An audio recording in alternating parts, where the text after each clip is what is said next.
Hello, Mr. Hausler here. This is Test Prep Chapter 10, Solving Complex Equations. On this test, you have an opportunity to retake EO14, which is Factoring Quadratics. Completely factor the following. I have both of these. I gotta factor them completely and entirely. So I'm looking at this one. Again, if you guys can't see it, go ahead and use the Google Docs. You can read it from there. 18x squared minus 32y squared. Different variables, so I can't pull that out. I would be thinking GCF. Always our first thought.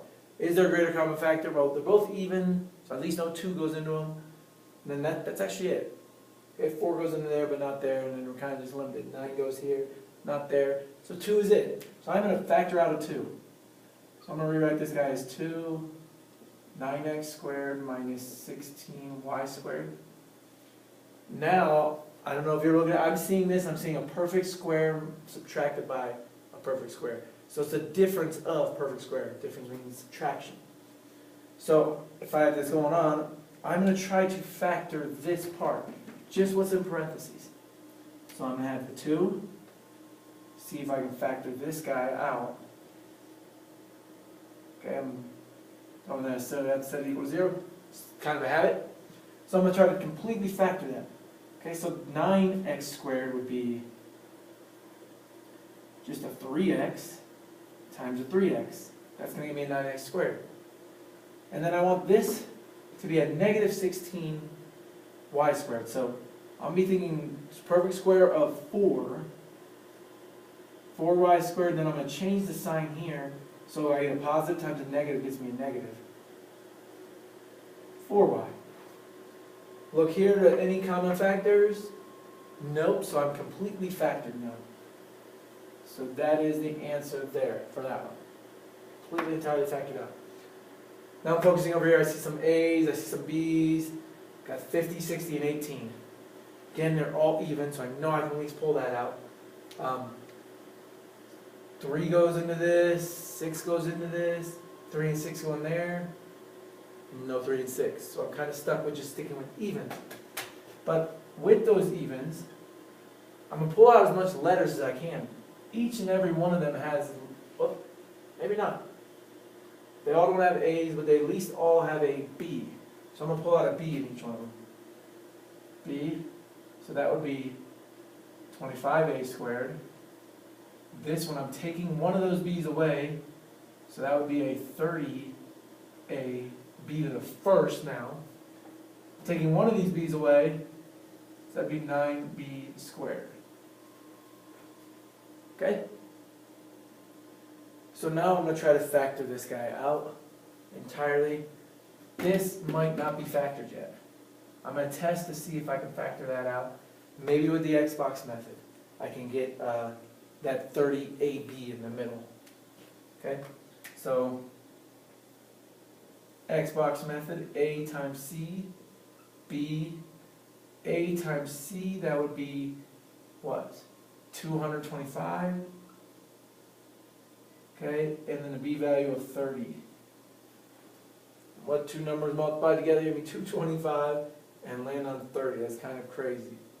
But 25 and 5, would that work?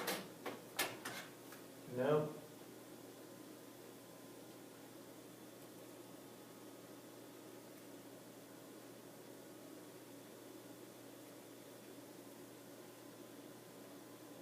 All right. So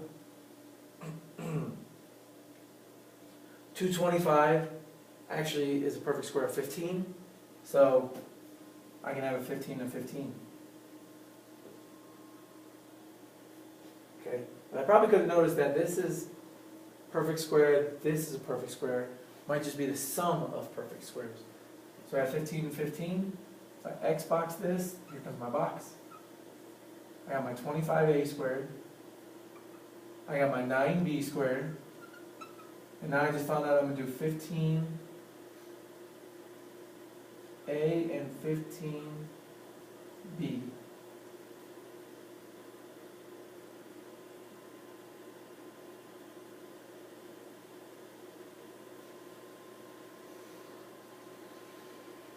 Okay? So now I'm going to go and try to find these factors. Coming here, I'm going to be able to get 5a out. Coming here, I'll be able to get a 3b out. So this will be a 5a. That is going to be just a 3.